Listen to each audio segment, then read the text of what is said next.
ప్రార్థన చేసుకుందామండి. పరలోకమందున్న మా తండ్రి, మరొకసారి మీ వాక్యాన్ని వినడానికి, ధ్యానించడానికి మీ సన్నిధిలో తండ్రి ఈ సమయమును దయచేసినందుకు మీకు స్తుతులు, స్తోత్రం. ఎవరునో కాలయాపన చేయక వింటున్న వాక్యాన్ని తండ్రి, మొదటి శతాబ్దం నుంచి ఈ రోజు వరకు ఈ వాక్యాన్ని మా కొరకు ఎంత భద్రపరిచారో నేర్చుకొని వ్యక్తులుగా తండ్రి, మీ రాజ్యానికి ఉపయోగకరమైన వ్యక్తులుగా మీరు ఎలా మార్చుకున్నారో తెలుసుకోండి తండ్రి. మా ఉద్యోగాల్లో, మా చదువుల్లో, మా వ్యక్తిగత జీవితాల్లో, మా సంసారాల్లో, సేవలో తండ్రి మరలా మత్తయి లాంటి వారు, పేతురు లాంటి వారు, ఆంధ్రయ్య లాంటి వారు, 12 ఏళ్ల తండ్రి నలిగిపోయిన తండ్రి, రక్తస్రావం నుంచి లేవనెత్తబడిన అలాంటి కుమార్తె లాంటి వారు మళ్ళీ తండ్రి లేవనెత్తబడడానికి వర్తమానం ద్వారా వారితో మాట్లాడతారని కోరుతున్నాం. నిలబడి నేను తండ్రి కాలయాపన చేయక వారికి ఎలా చెబితే అర్థమవుతుందో అర్థమయ్యేలా తండ్రి నన్ను బోధించడానికి నన్ను వాడుకోండి. ప్రత్యక్షంగా పరోక్షంగా వింటున్న మీ బిడ్డలందరినీ దీవించండి. వాక్యం మీద వారికి మనస్సును, ఆసక్తిని రేకెత్తిస్తారని కోరుతూ క్రీస్తునామని ప్రార్థన సమర్పిస్తున్నాం తండ్రి. ఆమేన్. త్వరగా కొన్ని విలువైన సంగతులు మనం విందాం. నా వాయిస్ అందరూ క్లియర్గా ఉందా? చివరి వరకు. ఈరోజు కొంచెం స్పీడ్గా చెప్తాను, ఎందుకంటే ఈరోజు మన చర్చ తర్వాత మళ్ళీ మీటింగ్ ఉంది, అక్కడికి వెళ్ళాలి. క్రమానుగతంగా కొన్ని సంగతులు మనం నేర్చుకుంటూ వస్తున్నాం. జరుగుతున్న విషయాలు ఏవైతే ఉన్నావో మనం విన్నాం, వాటిని గురించి మనం ధ్యానించాం, వాటిని గురించి ఎన్నో సంగతులు మనం తలపోస్తున్నాం. నిబంధనలు గురించిన సంగతులు, పురాతనమైన విషయాలు మొదలుకొని భౌగోళిక సాక్ష్యాల వరకు ఒక్కొక్కటిగా అర్థం చేసుకునే ప్రయత్నం మనం చేస్తున్నాం. చాలా సంఘాలు పర్సనాలిటీ డెవలప్మెంట్ క్లాసుల మాదిరి క్యారెక్టర్ స్టడీ చెప్తాయి. అంటే వ్యక్తుల యొక్క జీవితాన్ని కంపేర్ చేస్తూ చెప్తారు.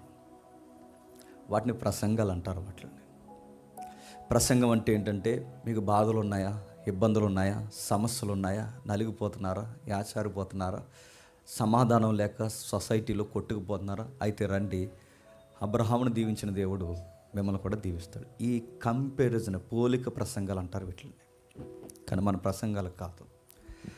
5 ఏళ్ళు, 6 ఏళ్ళు, 10 ఏళ్ళు మీరు సంఘానికి వస్తున్నారంటే, అసలు మత్తయి యొక్క బ్యాక్గ్రౌండ్ మీకు తెలియకపోతే 5 ఏళ్ళు సంఘానికి వచ్చి ఎరగదీసేది దేనికి? 10 ఏళ్ళ నుండి సంఘానికి వచ్చి లూకా సువార్త అనగా నువ్వు నోరెలు పెడితే, ఇంక లూకా సువార్త అంటే నీకు తెలియకపోతే నువ్వు ఏ భక్తిని గడించినట్టు? నువ్వు పట్టుకున్న బైబిల్ నీకు తెలియదు కనుక ఈరోజు క్రైస్తవ విరోధులు బైబిల్ చదివి మీ బైబిల్ ఇలా ఉందరని చెప్తే ఆ రిఫరెన్స్ మా బైబిల్లోనే ఉందా అని విడ్డూరంగా చూస్తున్నారంట.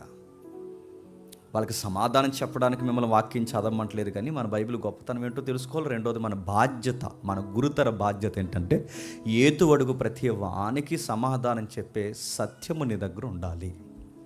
అందుకు క్రమానుగతంగా నేర్చుకోవాలి. నిజానికి ఇలాంటివి బైబిల్ కోర్సులు, థియలాజికల్ కోర్సెస్ లేదా బైబిల్ స్టడీ క్లాసులను పెట్టి చెప్పాలి.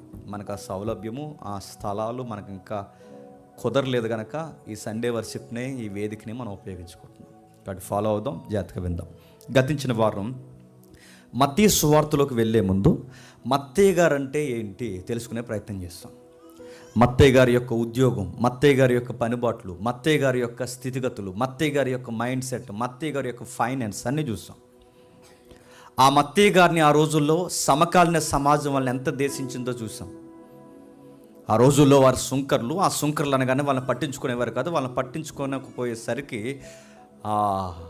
ఆ సమకాలీన సమాజం వాళ్ళు నీచులుగా, ద్రోహులుగా, వ్యభిచారులుగా, ఘోరాతి ఘోరంగా వాళ్ళని చూశారు. అలాంటి మత్తయిని అపోస్తులను చేశాడు. అలాంటి మత్తయిని పేరుకు తగ్గట్టుగా బహుమానంగా మార్చేశాడు. అలాంటి మత్తయిని ప్రభు అయిన యేసుక్రీస్తు వారి 12 మందిలో యాక్టివ్ మెంబర్గా మార్చేశాడు. అయితే మరొక విషయం మనం నేర్చుకోవాలి. ఆ మత్తయిని గురించి మనం నేర్చుకుంటూ మనకు టైం అయిపోయింది కనుక అక్కడితో మనం ఆగిపోయాం. మత్తయి గారి యొక్క ఊరు సంగతి మనకు తెలియాలి. అసలు మత్తయి గారి యొక్క క్యారెక్టర్ ఏంటో తెలిసింది, మత్తయి గారి యొక్క ఊరేంటో మనకు తెలిస్తే ఎలాంటి స్థితిగతుల్లోంచి మత్తయి వచ్చాడు అన్నది మనకు చాలా బ్రైట్గా అనిపిస్తుంది. మత్తయి గారు ఎందుకు మత్తయి సువార్తనాలు అడ్రస్ చేస్తూ రాశాడో మనకు చాలా బాగా అర్థమవుతుంది. ఎందుకేంటి మత్తయి గారి యొక్క స్థితిగతులు అర్థం కావడానికి మరికొన్ని లోతుల్లోకి వెళ్దాం. ఒకసారి మార్కు సువార్త మార్కు సువార్త 2వ అధ్యాయం, మార్కు సువార్త 2వ అధ్యాయం, మార్కు సువార్త 2వ అధ్యాయం 14వ వచనం నుండి. ఆయన మార్గమును వెళ్ళుచు సుంకపు మెట్టనొద్ద కూర్చున్న అల్ఫయ కుమారుడగు లేవీని చూసి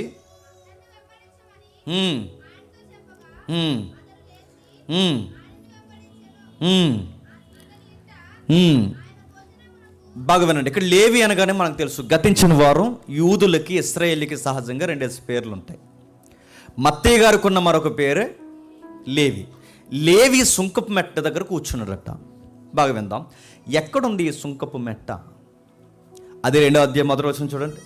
అదే 2వ అధ్యాయం మొదటి వచనం. కొన్ని దినములైన పిమ్మట ఆయన మరలా కపెర్నహూమునకు వచ్చింది. ఇప్పుడు బాగా వినండి, 2వ అధ్యాయం యొక్క కాంటెక్స్ట్ ఏంటి? కపెర్నహూం. బాగా వినాలి. ఈ కపెర్నహూం ఏదైతే ఉందో దీన్నే మరొక సైడ్ నేమ్లు ఏమంటారు? నహూం అంటారు. దీన్ని కపెర్నహూం విడదీసి నహూం అంటారు. చూసారు, దీనికి చాలా పెద్ద చరిత్ర ఉంది. అంటే చెర తర్వాత, అంటే యూదులు మహాచెర తర్వాత, అంటే ఇర్మియా ప్రకటించాడే 70 సంవత్సరాల చెర. ఆ చెర తర్వాత ఈ ఏదైతే గలిలయ సముద్ర తీరం ఉంది చూస్తారా, గలిలయ సముద్రం ఉందగా, ఈ గలిలయ సముద్రం దగ్గర నప్తాలి, జబులేను అనే 2 గోత్రాలు ఉంటాయి. మీకు తెలుసుగా, జబులేను గోత్రం, నప్తాలి. ఈ నప్తాలికి ఏదైతే ఉందో ఈ రెండిటికి మధ్య ఉన్న ఏరియానే కపెర్నహూం అంటారు. అంటే సుమారు యెహోషువ కాలం తర్వాత ఎడదీసిన ఈ భూభాగాల్లో 2 గోత్రాల మధ్య చెర తర్వాత, అంటే బబులోను, ఈ భయంకరమైన చెర తర్వాత ఏర్పడిన పట్టణం. అంటే బహుశా యూదులు అన్యులు మిశ్రితమై ఏర్పాటు చేసుకున్న పట్టణం అని అంటారు చరిత్ర ప్రకారం. అలాంటి పట్టణంగా ఇది ఏర్పడింది. పైగా ఇది సముద్రానికి దగ్గరకున్న ప్రాంతం కనుక అక్కడ ఎక్కువ వీళ్ళు ఉండేవారట, జాలరులు. ఎవరు? జాలర్లు ఎక్కువగా ఉండడమే కాదు, ఆ ఏరియాలో ప్రతి వస్తువుకి ట్యాక్స్ అక్కడే కట్టేవారట. ఆ ఏరియా ఏదైతే ఉందో ఆ ఏరియాలో ప్రతి వస్తువుకి ట్యాక్స్ అక్కడే కట్టేవారు. ట్యాక్స్ కట్టించుకోవడానికి ఒక ఏరియా ఉండేది, అడ్డా. ఆ అడ్డా పేరే సుంకపు మెట్ట. అంటే ఇది కపెర్నహూంలో ఆ రోజుల్లో బాగా వ్యాపారాలు జరిగేవన్నమాట. అంటే కేవలం మనకి ఎవరైతే జాలర్లు ఉన్నారని మాత్రం అనుకోవడానికి వీలు లేదు. ఆ రోజుల్లో పేరు మోసిన మోతుబర్లు, అంటే బాగా అడ్డగోలు వ్యాపారాలు చేసి సంపాదించిన ఆస్తుపరులు ఎక్కువ అంట. అలాంటి ఏరియాలో ఎవరిని కదిపినా చిన్నోడికి పెద్దోడికి అందరికీ డబ్బులు ఎక్కువ ఉంటాయి. ఎందుకంటే అందరూ దొంగ వ్యాపారాలు చేయడం, ఆ వ్యాపారం చేయడం, ఈ వ్యాపారం చేయడం, మొత్తం మీద సంపాదించడం నేర్చుకున్న తర్వాత టౌన్లో ప్రతి ఒక్కడికి బాగా డబ్బు వచ్చిందన్నమాట. అందుకే కపెర్నహూం ఎంత బాగా హెచ్చించబడిపోయిందంటే తనలో తాను, అంటే సిటీ అనుకుంటుందంట. అంటే సిటీ అంటే పీపుల్స్, వాళ్ళు ఏమనుకుంటున్నారంటే ప్రజలందరూ అనుకుంటున్నారట ఆకాశానికి ఎక్కిపోదాం అనుకుందంట. అంటే కపెర్నహూం అంటే ఆ సిటీ ఫీలింగ్ ఎలా ఉందో చూడండి. నేను ఆకాశం అంత ఎత్తెదుగుతాను అనుకుందట. అప్పుడు ప్రభు అంటాడు, నువ్వు ఆకాశం అంత ఎత్తెదిగినా నేను పాతాళానికి తొక్కేస్తాను అన్నాడు. నువ్వేమనుకుంటున్నావంటే బబులోను సామ్రాజ్యం ఎలాగైతే ఆకాశం అంత ఎత్తెదగాలని ఎలాగైతే అనుకుందో, నువ్వు కూడా సేమ్ పతనమైపోయిన బబులోను లాగే నాకు తిరుగులేదు, నా దగ్గర డబ్బులు బాగా ఉన్నాయి, నా దగ్గర అడ్డగోలు వ్యాపారాలు బాగా ఉన్నాయి, నా దగ్గర ట్యాక్స్ వసూలు చేసే జ్ఞానం ఉందని రకరకాల ఫీలింగ్లు ఉన్నావేమో, కానీ నీ సంగతి నేను తేల్స్తాను అన్నాడట. ఏం జరిగింది? ఎందుకు దీని మీద ప్రభువు అయిన యేసుక్రీస్తు వారు ఎంత కోపగించాడు?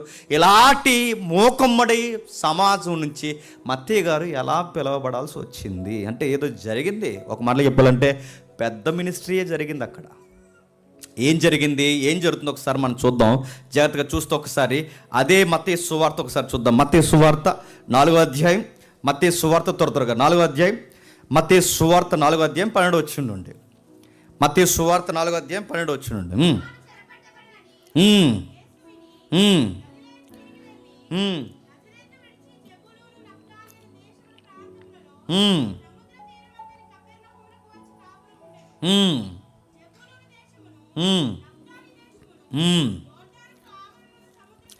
యోర్దానికి ఆవలనున్న సముద్ర తీరమున అన్యజనులు నివసించు గలిలయ చీకటిలో కూర్చుండి ఉన్న ప్రజలను గొప్ప వెలుగు చూసి బాగా ఉండాలి. అంటే మీకు అర్థమైపోతుంది, అక్కడ జాగ్రఫీ మనకు దొరుకుతుంది చూడండి. ఇది ఏ ఏరియాలో ఉంటుందంటే నజరేతు నుంచి ప్రభు అయిన యేసుక్రీస్తు వారు వచ్చేసారట. ప్రశ్న, ఎందుకు వచ్చేసాడు చూద్దాం. ఆయన ఎందుకు వచ్చేసాడో కారణాలు ఉన్నాయి. నజరేతు నుంచి సొంత భూభాగాన్ని, సొంత ప్రాంతాన్ని వదిలొచ్చిన తర్వాత ఆయన ఒక సెంట్రల్గా ఒక ఏరియాని చేసుకుని సువార్త చేయాలనుకున్నాడట. అంటే ప్రభు అయిన యేసుక్రీస్తు వారే నివాసంగా, అంటే స్థిరమైన నివాసం లేదు, ప్రభు అయిన యేసుక్రీస్తు వారి నివాసంగా ఏర్పరచుకున్న ఆ స్థలం ఏదైతే ఉందో ఆ స్థలాన్ని కపెర్నహూమునే సెంటర్ ఆఫ్ అట్రాక్షన్గా చేసుకుంటారు. అంటే కపెర్నహూము నుంచి ఆయన సువార్త ప్రకటన చేస్తున్నాడు. ఈ సువార్త ప్రకటన చేస్తున్నప్పుడు ఏం జరుగుతుందో మీరు జాగ్రత్తగా వినండి. కిందికి చెబుతున్నాడు చూడండి, 12వ వచనంలో, నజరేతు నుండి విడిచి జెబులోను నప్తాలి దేశములందరి ప్రాంతంలోని సముద్ర తీరమందలి కపెర్నహూమునకు వచ్చి. అంటే ఇప్పుడు ఇదే ప్రాంతం తీర ప్రాంతం. దేనికి తీర ప్రాంతం? గలిలయ సముద్రానికి తీర ప్రాంతం. ఈ గలిలయ సముద్రానికి తీర ప్రాంతంగా ఉంది. ఆ తీర ప్రాంతంగా ఉన్న ఆ పట్టణాల్లో బాగా వినండి, ఆ తీర ప్రాంతంలో ఒక పట్టణాలు ఉన్నాయి. అందులో కొరేజీనా ఇంకోటి ఉంటుంది, బెత్సెయిజా. అంటే ఇవి దగ్గర టౌన్లు అన్నమాట. ఈ పైన కొండ ప్రాంతంలో కొరేజీన్ ఉంటే, ఆ దిగువ ప్రాంతంలో బెత్సెయిజా ఉంటే, దానికి దగ్గరగా ఉన్న మరొక టౌనే కపెర్నహూము అన్నమాట. అంటే ఈ కపెర్నహూము లాంటి పట్టణాలు ఏవైతే ఉన్నావో, ఈ పట్టణాన్ని గురించి మనం మాట్లాడుకుంటున్నప్పుడు దీని స్థితిగతులు మనకు తెలియాలి. ప్రభు అయిన యేసుక్రీస్తు వారిని నజరేతు నుంచి పంపించేశారు. ఎందుకు పంపించేశారు మీకు తెలుసు. ప్రభు అయిన యేసుక్రీస్తు వారిది గలిలయ మండలంలో తాలూక నజరేతు. ఈ నజరేతు ప్రాంతంలో సొంత ఊర్లో సూచక్రియలు చేయమన్నారు. ప్రభు అయిన యేసుక్రీస్తు వారు చేయనన్నాడు. వాళ్ళు వచ్చి అడుగుతున్నారు చాలా రిక్వెస్ట్గా, చాలా అంబులుగా, చాలా ప్రేమనట్టు అడిగారు, ఓ ఈ బోధకుడా, ఓ ధర్మశాస్త్ర ఉపదేశకుడు లాంటి పోలికలు ఉన్నవాడా, నేను ఒక విషయం అడుగుతున్నావు. నువ్వు కూడా ఏదైనా కొత్త సూచక్రియ మనకి ఏమైనా చేయి, మన సొంత గ్రామంలో ఇతర ప్రాంతాలను చేస్తున్నావుగా, మన ఏరియాలో చేయంటే. అప్పుడు ప్రభు అయిన యేసుక్రీస్తు వారు అన్నాడు, నేను చేయను అన్నాడు. మీరు ఎలాంటి వారంటే వ్యభిచార తరంలో చూసి క్రియలు అరిగే తరం మీరే అన్నట్టు. అది కాదు మాకు చేయవయ్యా, నిన్నే కదా ఒకడికి ఏదో చేస్తావు, ఇప్పుడు చేయవయ్యా సమాజ మందిరంలో అంటే నేను చేయను అన్నాడు. వాళ్ళ అవిశ్వాసాన్ని ఖండించాడు. అప్పుడే బాగునండి, అంతకుముందే చక్కటి అద్భుతం జరిగేసరికి ప్రభు అయిన యేసుక్రీస్తు వారిని చాలా పొగిడారు. మన సొంత ప్రాంతంలో కూడా ఈ సువార్తతో పాటు అద్భుతాలు చేయమన్నారు. ఎప్పుడైతే ఈయన చేయనన్నాడో చంపేయడానికి ప్రయత్నం చేశారు. ఎవరు? సొంతూరులే. ఎవరు? నజరేతు వారు. ఎవరు? గలిలయ ప్రజలే. అంటే సొంతోళ్ళే ఎప్పుడైతే ప్రభు అయిన యేసుక్రీస్తు వారిని చంపేయాలనుకున్నారో, ఆ చంపేయాలనుకున్నప్పుడు ప్రభు అయిన యేసుక్రీస్తు వారు సొంత ఊరిని విడిచి ఒక ఊరు వెళ్ళాడు. ఆ ఊరి పేరే చెప్పండి, కపెర్నహూము. ఇదంతా ఎక్కడుందో ఒకసారి చూడండి. లూకాసు సువార్త 4వ అధ్యాయం, లూకాసు సువార్త 4వ అధ్యాయం 16వ వచనం నుండి త్వరగా.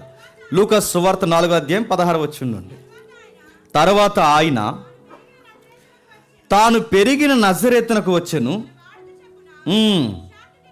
విశ్రాంతి దినమందు సమాజ మందిరంలోకి వెళ్ళి చదువుటకై నిలుచుండగా ప్రవక్త అయిన యెషయా గ్రంథము ఆయన చేతికి ఇయ్యబడెను. ప్రభు ఆత్మ నా మీద ఉన్నది, బేదలకు సువార్త ప్రకటించుటకై ఆయన నన్ను అభిషేకించెను, చెరలో ఉన్న వారికి విడుదలను, గుడ్డివారికి చూపును కలుగునని ప్రకటించుటకును, నలిగిన వారిని విడిపించుటకును, ప్రభు హితవస్త్రము ప్రకటించుటకును ఆయన నన్ను పంపి ఉన్నాడని. బాగా వినాలి, సందర్భం బాగా వినండి. సమాజ మందిరంలోకి వెళ్ళాడు. మీకు ఎంతమంది మన సెమినార్స్ ఫాలో అవుతుందో నాకు తెలియదు, కానీ నజరేతు మీద ఒక ప్రసంగం చెప్పాం. మరి ఎంతమంది గుర్తుందో? మీకు గుర్తులేదని నాకు అర్థమైంది. నజరేతులో ప్రభు అయిన యేసుక్రీస్తు వారు అక్కడికి వెళ్ళిన తర్వాత ప్రసంగం చేయమంటారు. ఎప్పుడైతే ఆయన ప్రసంగం చేస్తాడో, ఈ ప్రసంగం చేస్తున్నప్పుడు వాళ్ళు ఎక్స్పెక్ట్ చేసే ఒక మెసేజ్ ఉంటుంది. ఎప్పుడు పబ్లిక్లో ఉండే దరిద్రపు ఆలోచన ఏంటంటే వాళ్ళు కొన్ని ఎక్స్పెక్ట్ చేస్తారు మెసేజ్ నుంచి. వాళ్ళకి అనుకూలంగా మెసేజ్ ఉందనుకోండి, ఈరోజు దేవుడు ఎంత బాగా మాతో మాట్లాడాడో అంటారు. వాళ్ళు ఎక్స్పెక్ట్ చేసినట్టు కనుక ఆ మెసేజ్ రాలేదనుకోండి, ఆ చెప్పినోడికే పేర్లు పెడతారు, అవసరమైతే తను కొట్టడానికి కూడా తయారవుతారు. ఇప్పుడు చూడండి, ఎక్కడ లేనని మనోభావాలు వచ్చేస్తున్నాయి ఈ మధ్య, చూసారు లేదు? ఒకప్పుడు పాస్టర్ గారు ఏదనంటే పాడేవారు, ఇప్పుడు ఏదనంటే మనోభావాలు దెబ్బతినేస్తున్నాయి. ఇప్పుడు ఈ మనోభావాలకి బాబులు వాళ్ళు ఎవరు? నజరేతు. వాళ్ళు ఏం చేస్తారంటే వాళ్ళు ఒక మెసేజ్ ఎక్స్పెక్ట్ చేస్తారు. వాళ్ళు ఏమి ఎక్స్పెక్ట్ చేస్తారంటే గలిలయ ప్రాంతం నజరేతుకి ఆపోజిట్గా ఉన్న ఏరియాస్ ఏవైతున్నావో ఆ ప్రాంతాల్లో ఉన్న వాళ్ళందరూ నాశనం అయిపోవాలని ప్రసంగించాయి.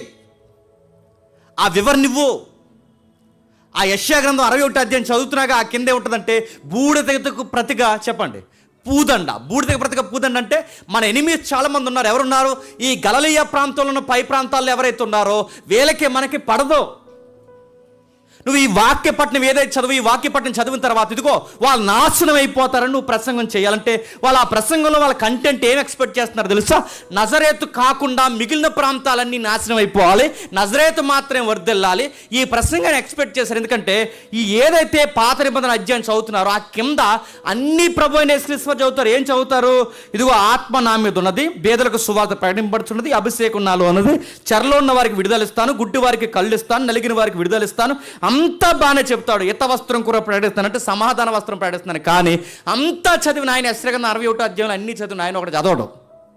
ఏం చదవడంటే బూడిదకు ప్రతిగా చెప్పండి పూదండి. అంటే దాని అర్థం ఏంటి? ఆ రిఫరెన్స్లో వాళ్ళు ఎక్స్పెక్ట్ చేసేది ఏంటంటే ఇప్పటి వరకు యుద్ధాల చేత నలిగిపోయాం, ఇప్పుడు మనమే చెప్పండి ఇతరుల మీద యుద్ధం జయించబోతున్నామని మన కొరకు యెషయాలో ఇదిగో ప్రవచనం ఉంది. ఈ ప్రవచనం ఇప్పుడు నువ్వు చదువుతున్నావు. ఈ ప్రవచనాన్ని గూర్చిన వివరణ మన ప్రాంతానికి అనుకూలంగా నువ్వు వివరించలేదని ఎవరి మీద తిరగబడ్డారు తెలుసా?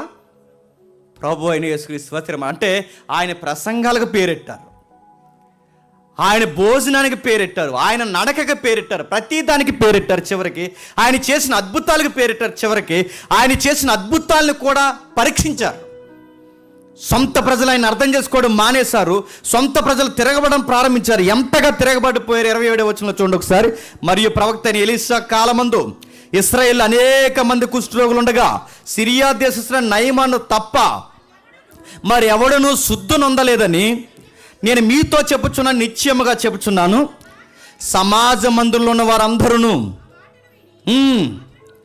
ఆగ్రహంతో నిండుకున్నది. అర్థం ఏంటి? నువ్వెందుకు స్వస్థత చేయట్లేదు, నువ్వెందుకు మాకు ఇలాంటి కార్యక్రమం చేయట్లేదు, మేము ఎందుకు ఎక్స్పెక్ట్ చేయండి అనుకున్నది మీరు ఎందుకు చేయట్లేదంటే ప్రభు అయిన యేసుక్రీస్తు వారు ఇచ్చిన ఆన్సర్ ఏంటంటే ఇదిగో ఏలియా కాలంలో చాలా మంది ఎదవరాండ్లు ఉన్నారు. అంతమంది ఎదవరాండ్లు ఉన్నప్పుడు ఏ ఎదవరాల దగ్గరికి దేవుడు పంపబడలేదు, కానీ మరి సారెపత్తి గ్రామంలో ఉన్న ఒకే ఒక్క ఎదవరాల దగ్గరికి పంపబడ్డాడు. అలాగే రెండవది చాలామంది, అంటే ఆ రోజులు ఎలీషా కాలంలో చాలామంది కుష్ఠరోగులు ఉన్నా, సిరియా దేశంలో చాలామంది కుష్ఠరోగులు ఉన్నా నయమానుకు తప్ప దేవుడు ఎవరికి చేయలేదంటే మీరు ఏం ఎక్స్పెక్ట్ చేస్తున్నారు? అన్యులు నాశనం అయిపోవాలని. మీరు ఏం ఎక్స్పెక్ట్ చేస్తున్నారు? నజరేతు ప్రజలు తప్ప ఇంకెవడు బాగుపడకూడదని. మీరు ఏం ఎక్స్పెక్ట్ చేస్తున్నారు? నీకు విరుద్ధంగా ఉన్న అన్యులందరూ పతనం అయిపోవాలని. కానీ దేవుడు ఎలా ఉన్నాడు తెలుసా? పురాతనమైన కాలం ఏలియా కాలంలో కూడా బాగా వినండి, సారెపత్తి గ్రామంలో ఉన్న విధవరాలు ఎవరు? ఒక అన్యురాలు. సిరియాలో ఉన్న నయమాన్ ఎవడు? ఒక అన్యుడు. అంటే పాత నిబంధన కాలం నుంచి దేవుడు ఇశ్రాయేల్ మాత్రమే నజరేతు వారినే కాదు ఇష్టపడుతున్నది, చెప్పండి అన్యులను కూడా ఇష్టపడుతున్నాడు. కానీ మీరేం ఎక్స్పెక్ట్ చేస్తున్నారంటే నజరేతు తప్ప మిగిలినవన్నీ నాశనం అయిపోవాలని మీరు ఆశపడుతున్నారు. మీరు అనుకున్న ప్రసంగం నేను చెప్పండి చేయను. మీరెవరు నాకు చెప్పడానికి ప్రసంగం చేయడానికి? ఇలా చెప్పాలని, అలా చెప్పాలని, ఎలా మాట్లాడాలని ప్రసంగికుడిగా మీరు నాకు చెప్పడం ఏంటి? దేవుడి ఉద్దేశం ఏదైతే ఉందో అదే నేను చెప్తాను తప్ప మీరు అనుకున్నది నేను చెప్పను. తండ్రి ఉద్దేశాన్ని తప్ప మీ ఉద్దేశాలు ఈ ప్రసంగంలో నేను చొప్పించడం. ఎప్పుడైతే ఆయన తిరగబడ్డాడో తిరగబడిన వెంటనే ఏం చేస్తున్నారు చూడండి, సమాజ మందిరంలో ఉన్న వారందరూ ఆ ఎగ్జాంపుల్స్, ఆ ఉదాహరణలు, ఆ ప్రసంగాన్ని విని ఆగ్రహంతో నిండుకొని లేచి ఆయన పట్టణంలో నుండి వెళ్ళగొట్టి ఆయన తలక్రిందులుగా పడదేయవలనని తమ పట్టణంలో కట్టబడిన కొండపేట వరకు ఆయన తీసుకొని పోయి, అయితే ఆయన వారి మధ్య నుండి దాటి తన మార్గమును వెళ్ళిపోయి. ఇప్పుడు చెప్పండి, సొంత ఊరు వారే ఆయన మీదకి ఎందుకు తిరగబడ్డారు చెప్పండి? వాళ్ళకు వాతలేసే ప్రసంగం చేశాడు కనుక. సొంతలో ఆయనకి ఎందుకు, సొంత వారికి ఆయన ఎందుకు నచ్చట్లేదు చెప్పండి? వాళ్ళు అడిగింది చేయట్లేదు కనుక, వాళ్ళు అడుగుతున్న అద్భుతాలు చేయట్లేదు, వాళ్ళు అడుగుతున్న ప్రసంగాలు చేయట్లేదు. ఒక మాట చెప్పాలంటే వాళ్ళకి అనుకూలంగా ఉండడం లేదు. వాళ్ళకి అనుకూలంగా ఉండకపోతే కొండ పైకి తీసుకెళ్ళి గెంటేస్తారంటే గెంటేస్తారు. అనుకూలమైన ప్రసంగాలు చేయకపోతే చంపేస్తారంటే చంపేస్తారు. ఆ రోజు భౌతికంగా చంపేస్తారు, ఈరోజు చెప్పండి మాటలు, తోటాలు, సోషల్ మీడియాలో చంపేస్తున్నారు. చంపేయట్లేదా? ప్రసంగం ఏదైనా మాట పొడితే చంపేస్తున్నారు, ఎలాగెందుకన్నారని చంపేస్తున్నారు, ఏదైనా ముఖం మీదకి ఇలా చెయ్యి మాట్లాడితే చంపేస్తారు. ఇష్టం అంటే ఆ రోజున్న వంకర నజరేతు ప్రజలు అలాంటి వాళ్ళో చెప్పండి, ఈరోజు కూడా నజరేతు ప్రజలు అలాంటి వాళ్ళే కాదా? అలానే ఉన్నారు. ప్రభు యేసుక్రీస్తు వారు భాగమేనండి. సత్యం చెప్పినప్పుడు పంది ముందు ముత్యాలు చదివితే పందికి ముత్యం విలువ ఎలాగైతే తెలియదో అలాంటి పందుల దగ్గర వాక్యం చెప్పకూడదని, ఈ బురదలో దొల్లే పందుల దగ్గర వాక్యం చెప్పే కన్నా ఇక్కడి నుండి మానేసి వెళ్ళిపోవడం మంచిది. వీళ్ళు నా సావునే కోరుకుంటున్నారు, నా పరిచర్కి వంక పెడుతున్నారు, నా ప్రసంగాలు వద్దని ఎద్దేవి చేస్తున్నారంటే ఇలాంటి పందుల దగ్గర ఇలాంటి ముత్యాలు జల్లే కన్నా వేరొక ప్రాంతానికి వెళ్ళిపోదామని ఆయన ఇలా చూస్తే ఆయనకి నచ్చిన ప్రాంతం ఆ రోజుల్లో కపెర్నహూం. అందుకే కింద ఎక్కడికి వెళ్ళాడు చూడండి 31లో. అప్పుడు ఆయన గలిలయలోని కపెర్నహూం అను పట్టణమునకు వచ్చి, ఇవన్నీ బాగా పక్కపక్క ప్రాంతాలే. గలిలయ మండలంలో ఊరే నజరేతు, గలిలయ ప్రాంతంలో పట్టణమే చెప్పండి కపెర్నహూం. అంటే ఇవన్నీ దగ్గర దగ్గర ప్రాంతాలే.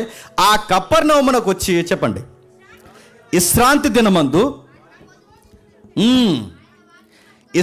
దినమందు వచ్చి వాక్యము బోధించుచుండును. ఆయన వాక్యము అధికారంతో కూడినది ఉండను గనక వారు ఆయన బోధ కాచి బాగా ప్రసంగాలు నచ్చేసాయట. ఎవరికి?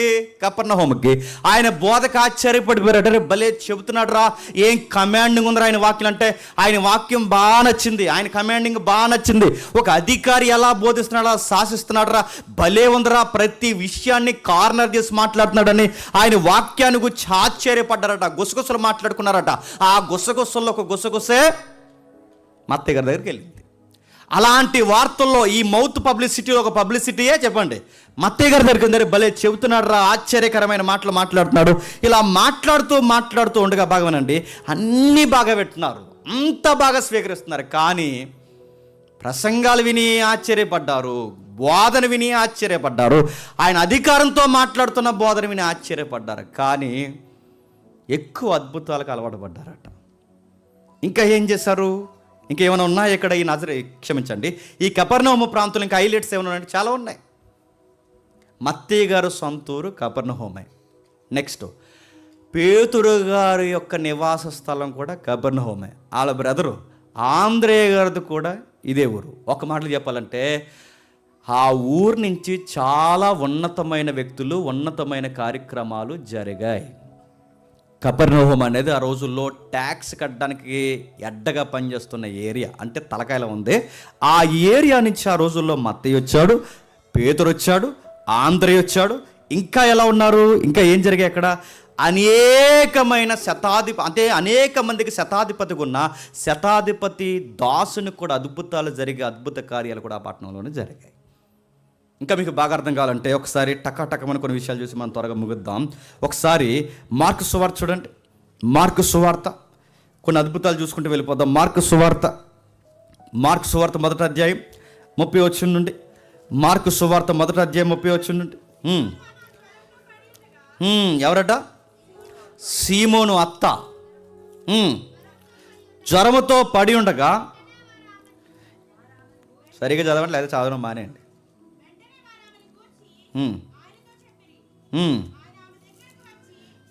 మళ్ళీ చదవం ఫస్ట్ నుంచి, మొదటి నుంచి చదువు. సీమోను అత్త జ్వరంతో పడి ఉండగా వెంటనే వారు ఆమెను గూర్చి ఆయనతో చెప్పిరి. ఆయన ఆమె దగ్గరకు వచ్చి ఆమెను లేవనెత్తను.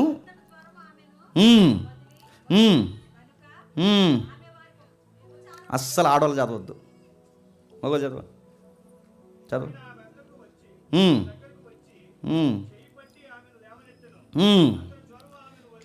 అంతటా ఆమెను జ్వరం వదిలిన గనక ఆమె వారికి ఉపచారము చేయసాగిన. బాగుంది. ఆ రోజుల్లో జ్వరం అంటే మాటలండి. ఈరోజు జ్వరం అంటే పారాసిటమాల్ అది ఎక్సెట్రా ఏదో వేసుకుని పొగడేసుకుంటున్నాం. ఆ రోజుల్లో జ్వరం వచ్చిందంటే అది ఎందుకు వచ్చింది ఎవరికి తెలియదు. అది జ్వరమా వ్యాధి అని కన్ఫామ్ చేసుకునే లోపు మనుషులు చెప్పండి పోయేవారు. ఆ రోజుల్లో చాలా కాలం నుంచి జ్వరం వస్తుందంట, మరి ఏ ప్రాబ్లం తెలియదు. ఆ జ్వరం కూడా ఆ రోజుల్లో చాలా పెద్ద వ్యాధి. ఆ రోజుల్లో అంత పెద్ద వ్యాధిని పేతురు గారు అత్తగారికి వస్తే ఆ వ్యాధిని స్వస్థపరిచిన వెంటనే పబ్లిక్లో ఒక టాక్ వెళ్ళిందట. సాయంకాలం ప్రొద్దు కుంగినప్పుడు జనులు సకల రోగులను దయ్యములు పట్టిన వారికి ఆయన ఎద్దకు తీసుకుని వచ్చి పట్టణమంతయు ఆ ఇంటి వాకిటి కూర్చొని, ఏ ఇంటికాడ? పేతురు గారు అత్తగారి ఇంటికాడ, క్షమించండి పేతురు గారి ఇంటి దగ్గర. అది అత్తగారి ఇల్లు పేతురు ఇల్లు చెప్పలేము. మొత్తం మీద ఆ ఏరియా ఏదైతే ఉందో, ఆ ఇంటి ముందు పేతురు గారు అత్తయ్య గారు ఉన్న ఇల్లు ఏదైతే ఉందో, ఆ పేతురు అత్తయ్య లేదా ఆ పేతురు గారి యొక్క వైఫ్, వాళ్ళ కుటుంబం ఏదైతుందో ఆ కుటుంబం ముందుకు వచ్చి టౌన్ అంతా నిలబడిందంట. సాయంకాలం మొదలుకొని దయ్యాలు పట్టిన వాళ్ళు వచ్చారట, రోగాలు ఉన్న వాళ్ళు వచ్చారట, ప్రొద్దుకుంగిన వెంటనే అనేక మంది వచ్చారు. పట్నం అంతా ఇంటికి వచ్చి కిటకిటలాడిపోయిందట. అంటే గవర్నమెంట్ హాస్పిటల్లో రోగులు ఎలా వచ్చేసారో చెప్పండి, అలా వచ్చారట.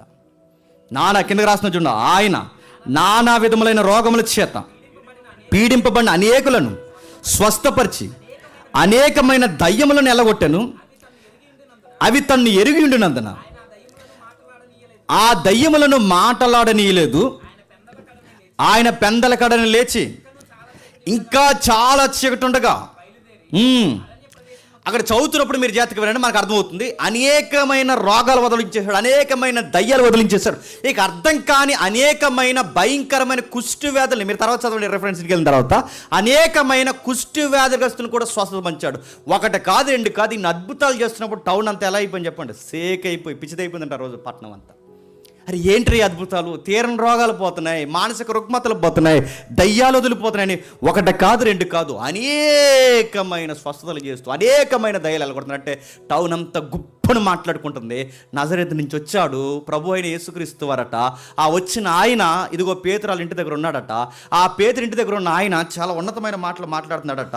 ఆ ఉన్నతమైన మాటలు మాట్లాడుతున్న ఆయన ఇదిగో అనేకమైన రోగులను దయ్యాలను స్వస్థపరుస్తున్నాడట. ఆ దయ్యాలను నిలగొట్టి ఇలాంటి గొప్ప కార్యాలు చేస్తున్న టౌన్ అంతా మాట్లాడుకుంది. బాగా వినండి, ప్రసంగాలను ఇష్టపడుతున్నారు, గద్దింపులు ఇష్టపడుతున్నారు. ఇంకా చెప్పండి, నజరేతులో లేని క్వాలిటీస్ కొన్ని ఉన్నాయి. ఇక్కడ అద్భుతాలను స్వీకరిస్తున్నారు. ఇంకా చెప్పండి, స్వస్థతలు స్వీకరిస్తున్నారు, దయ్యాలను వదిలిస్తుంటే ఆశ్చర్యకరంగా చూస్తున్నారు, ఆయన చాలా గౌరవిస్తున్నారు. టౌన్ అంతా ఆయన చాలా భుజాల మీద మోసేయడానికి రెడీ అయిపోయారు. ఇంకా ఏముంది, మీరు ఇంటికి వెళ్ళిన తర్వాత చదవండి. శతాధిపతికి ఒక దాసుడు ఉంటే వాడికి పక్షవాతం వస్తే ఆ పక్షవాతంతో ఉన్న శతాధిపతి దాసుడిని కూడా చెప్పండి స్వస్థపరచాడు. ఇది ఎక్కడ ఉంది, మీరు ఇంటికి వెళ్ళి చదవండి. మత్తయి సువార్త 8వ అధ్యాయం 5వ అధ్యాయం నుంచి 13 వచ్చిన వరకు ఈ సందర్భం అంతా మనం నడుస్తుంది. రెండవది, ఎన్ని అద్భుతాలు వస్తే సుమారుగా లెక్క పెట్టండి. 1 మార్కు సువార్తలో చూస్తాం, 2 మత్తయి సువార్త 8వ అధ్యాయంలో చూస్తాం, 3వది ప్రధాన యాజకుని కుమారునికి, క్షమించండి ఒక ప్రధాని. ఏంటి ఆ ప్రధాని క్యాడర్ ఏదో మనకు తెలియదు. మొత్తం మీద ఆ రోజుల్లో కాస్తంత డబ్బున్నవాడు, పేరున్నవాడు ఎవరైతే ఉన్నాడో ఆ పేరు డబ్బున్న వ్యక్తికి కొడుక్కి బాగోకపోతే ఆ కొడుకును కూడా స్వస్థపరిచాడట. అంటే ప్రధాని కుమారుని కూడా స్వస్థపరిచాడు. ఇది ఎక్కడ ఉంది, యోహాను సువార్త 4వ అధ్యాయం 46 వచ్చిన నుంచి 53 వచ్చిన వరకు ఉంటుంది. ఎందుకు నేను చెప్తున్నాను మీకు అర్థమవుద్ది. తర్వాత పక్షవాయు గలవాడిని ఒకటి బాగు చేశాడు, మత్తయి సువార్త 9వ అధ్యాయం నుంచి ఉంటుంది. ఇంకా ఆ తర్వాత అపవిత్రమైన దయ్యాన్ని, అధికారికంగా ఒక దయ్యాన్ని నిలగొట్టాడు, మార్కు సువార్త 1వ అధ్యాయం ఆ కిందికి మనం చదివితే అర్థమవుతుంది 21 వచ్చిన నుంచి 25 వచ్చిన వరకు. ఇంకా అనేకమైన మనుషులకు అధిపతిగా పనిచేస్తున్న యాయిర్ అనే ఒక సుపీరియర్ ఆఫీసర్ ఉంటారు సన్హెడ్రిన్ సభలో. ఆ సుపీరియర్ ఆఫీసర్ ఎవరైతే ఉన్నారో యాయిరు కూతురు, 12 ఏళ్ల కూతురు, ఆ కూతురుని కూడా ఈ పట్టణంలోనే బతికించాడట. ఇంకేం జరిగింది, 12 ఏళ్ల నుంచి రక్తస్రావ రోగంతో నలిగిపోతున్న ఆ స్త్రీకి కూడా స్వస్థత. అంటే ఒకటి కాదు, రెండు కాదు, అధికారికంగా మాట్లాడుకుంటే సుమారు 7 నుంచి 8 అద్భుతాలు ఇక్కడే మనకు కనబడుతున్నాయి. ఇంకా లెక్క లేని అద్భుతాలు ఎక్కడ చేశాడు చెప్పండి, కపెర్నహూం పట్టణంలో చేశాడు. ఇన్ని అద్భుతాలు కపెర్నహూంలో చేసినా అన్నీ బాగా విన్నదట, ప్రసంగాలన్నీ బాగా స్వీకరించిందంట, అద్భుతాలన్నీ బాగా అనుభవించిందంట, అన్నీ బాగా అనుభవించిందంట. కానీ ఆ పట్టణానికి మాత్రం మారు మనసు రాలేదంట. ఏమని ఫీల్ అవుతుందంట ఒకసారి చెప్తున్నాడు చూడండి. లూకాసు సువార్త 10వ అధ్యాయం 15 వచనంలో, లూకాసు సువార్త 10వ అధ్యాయం 15 వచనంలో, ఓ కపెర్నహూమా, ఆకాశం మట్టుకు హెచ్చింపబడదువా, నువ్వు పాతాళ వరకు దిగిపోదువు, నీ మాట వినువాడు నా మాట వినును, మిమ్ము నిరాకరించువాడు నన్ను నిరాకరించువాడు నన్ను పంపిన వాణిని నిరాకరించును. ఏం చెప్తున్నాడు, నువ్వు అద్భుతాలు విన్నావు, అద్భుతాలు చూసావు, స్వస్థతలు చూసావు, గొప్ప బోధ విన్నావు, ప్రసంగాలు విన్నావు, నా గద్దింపులు చాలా బాగా ఆశ్చర్యకరంగా స్వీకరించావు, అన్నీ బాగానే ఉన్నాయి. కానీ మారు మనసుకు ఇచ్చే విషయంకి వచ్చేసరికి నీకు జబ్బు వచ్చేసింది. నీకు మారు మనసు పొందనట్టు అంటే ప్రసంగాలు బాగానే వింటావు, వాక్యాలు బాగానే స్వీకరిస్తావు, గద్దింపులు బాగానే స్వీకరిస్తావు, అద్భుతాలు బాగానే చూస్తావు, కానీ మారు మనసు పొందమంటే పొందలేకపోతే ఎందుకు? చర్చకు వస్తావు, కూర్చుంటావు, వాక్యాలు వింటావు, అన్నీ బాగానే కలగొలుపుగా నడుస్తావు, చేతులు ముంచుతావు, అన్నింటిలో నిబంధనలు నేను కూడా ఉన్నానంటావు, దేవుని రాజ్యంలో నాది కూడా పాత్ర అంటావు, అన్నీ బాగానే ఉంటాయి. కానీ మారు మనసు విషయానికి వచ్చేసరికి మాత్రం నీకు మారు మనసు రాదు. ఎందుకంటే నువ్వు కొన్ని వదలలేకపోతున్నావు. కపెర్నహూము ఎందుకు మారలేకపోయిందని దాని బ్యాక్ హిస్టరీ చదివితే ఏమర్థమైందో తెలుసా? వాళ్ళు మారకపోవడానికి కారణం, ఇప్పుడు గనక ఈయన ప్రసంగాల్లో కంటెంట్ని విని మారిపోతే ఏం వదిలేయాలి చెప్పనా?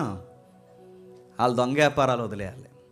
ఇప్పుడు కనుక ఆయన ప్రసంగం విని మారిపోతే ఆ సుఖాలు వదిలేయాలి, ఆ దొంగ వ్యాపారం వదిలేయాలి, ఆ వడ్డీలు వసూలు చేసే ప్రజల మీద బతికే ఆ జలగలాంటి స్వభావాన్ని మానేయాలి. 1, 2 కాదు, ఇవన్నీ మానేసి ఇప్పుడు ఆయన వెనకాల తిరగాలి. వాళ్ళు ఏదైతే అడ్డగోలు ఆస్తులు సంపాదించారో బేదలకు పంచేయాలి, ఆయన వెంబడించాలి. ఇలా వెంబడించమని చెప్పిన ఈ ప్రసంగాలు వాళ్ళ అద్భుతాలు బాగానండి, అద్భుతాలని గద్దింపుని ప్రసంగాలు అన్నీ మెచ్చుకున్నారు. కానీ వాళ్ళకి నచ్చింది ఏంటంటే ఆ ప్రసంగానికి రిజల్ట్ మీలో కనబడాలంటే మాత్రం చెప్పండి తట్టుకోలేకపోయారట. కపెర్నహూము ఏమనుకుంటాను చెప్పినా, నా దగ్గర డబ్బు ఉంది, నా దగ్గర పేరు ఉంది, నా దగ్గర జ్ఞానం ఉంది, నా దగ్గర అన్నీ ఉన్నాయి, నాకేంటి, నేను ఆకాశం అంత ఎత్తులో ఉన్నాను, నన్ను ఇంకెవరు ఆపుతారు, ఇప్పుడు నాకు ప్రభుతో పనేంటి అనుకుంది. ఆయన వాక్యాలు కూడా నేను వింటున్నాను, ఇంకేంటి నాకు అనుకుంది.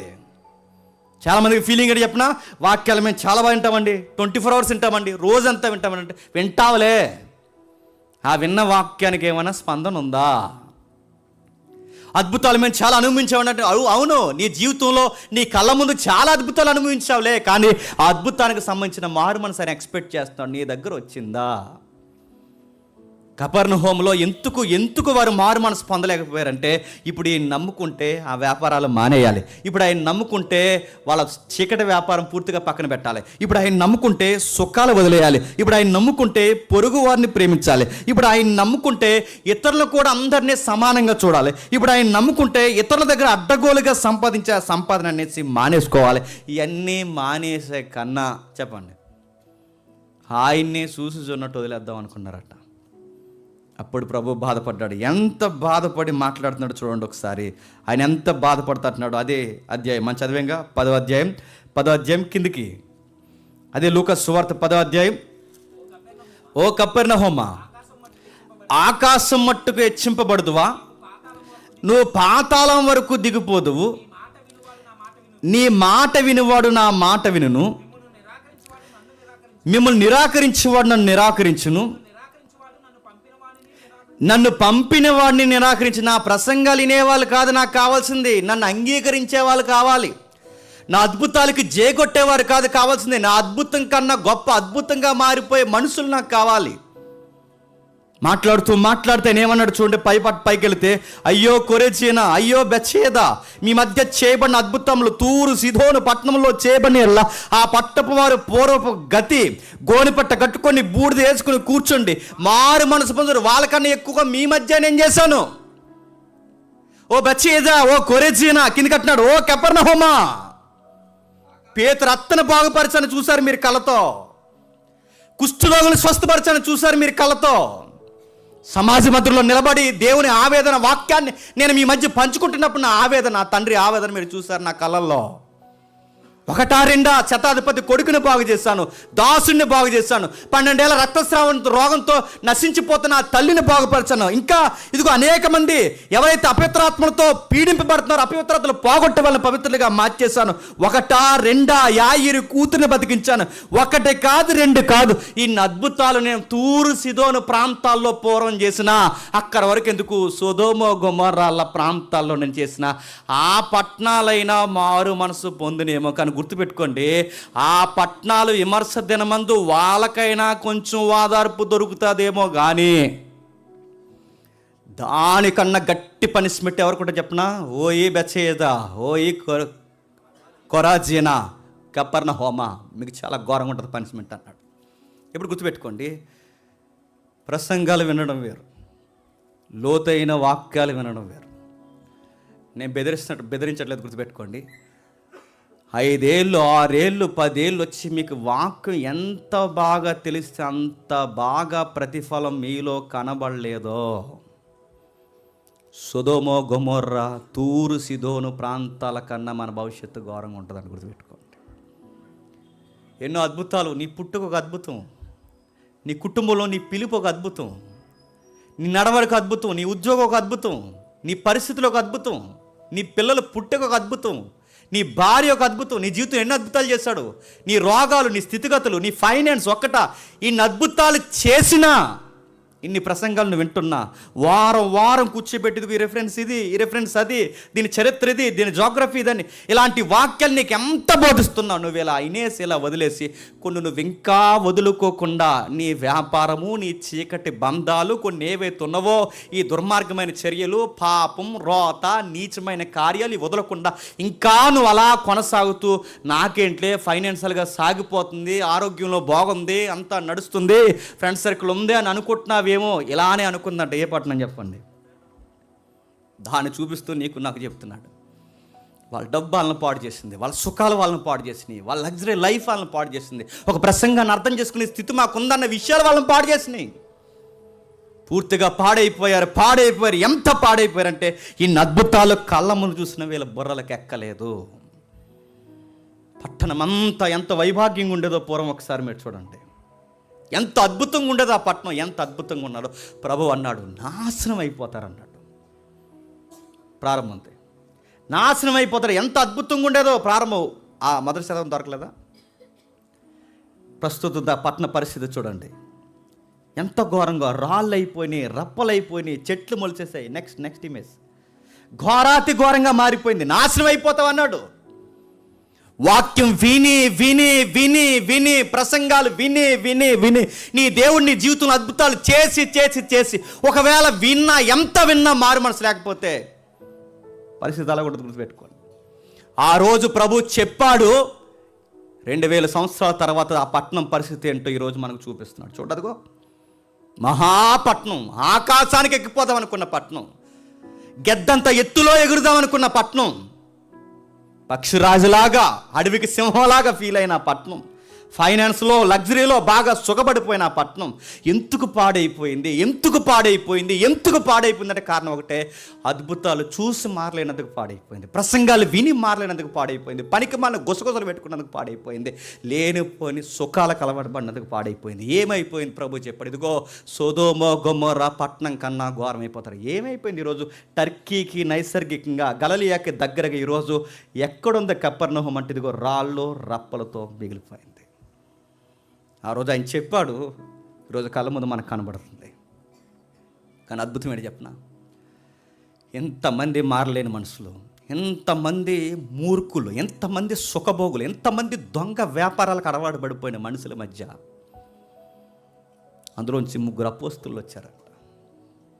ఇలాంటి భయంకరమైన పట్టణంలో 3 అపోస్తులు వచ్చారు. అందులో ఒకడు మత్తయ్య, 2 పేతురు, 3 ఆంద్రయ. పాడైపోయిన పట్టణంలో కూడా ప్రభుకి శాసనం ఉంటుందంటే ఉంటుంది. సొదొమ గొమొర్రాలో లోతున్నది ఎంత వాస్తవమో, తూరు సిదోను ప్రాంతాల్లో శాసాన్ని పక్కకు జరిపోయిన ఎంత వాస్తవమో, కపెర్నహూములో కూడా దేవుడు వడపోస్తే దొరికిన ధాన్యపు గింజలు లేదా ఏవైతే గోధుమ గింజలు ప్రభుకు దొరికాయంటే దొరికాయి.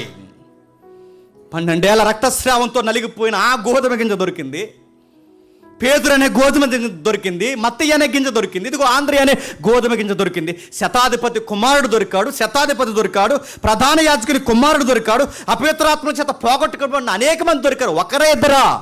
ఆయన మాట విన్నవారు ఎంతో కొంత ఉన్నారు. ఎంత నీచమైన పట్టణమైనా, ఎంత పట్టణం అయిపోయిన పట్టణమైనా, ఎలాంటి ఘోరమైన పట్టణంలో అయినా ఆయన మాటకి చెవియొగ్గేవారు ఉంటారు. అందుకే ఎంత చెడ్డ సంఘమైనా ఆ సంఘంలో కూడా ప్రభువుకు నచ్చే వాళ్ళు 2-3 ఉంటారు. ఏ సంఘాన్ని తృణీకరించకండి, ఏ సంఘాన్ని తీసిపడేయకండి, ఏ డినామినేషన్ ఇది వేస్ట్ అని అనేకండి. ఉంటారు. ఆయన పిలుచుకునేవాడు, ఆయన కోరుకునేవారు కొంతమంది ఉంటారు.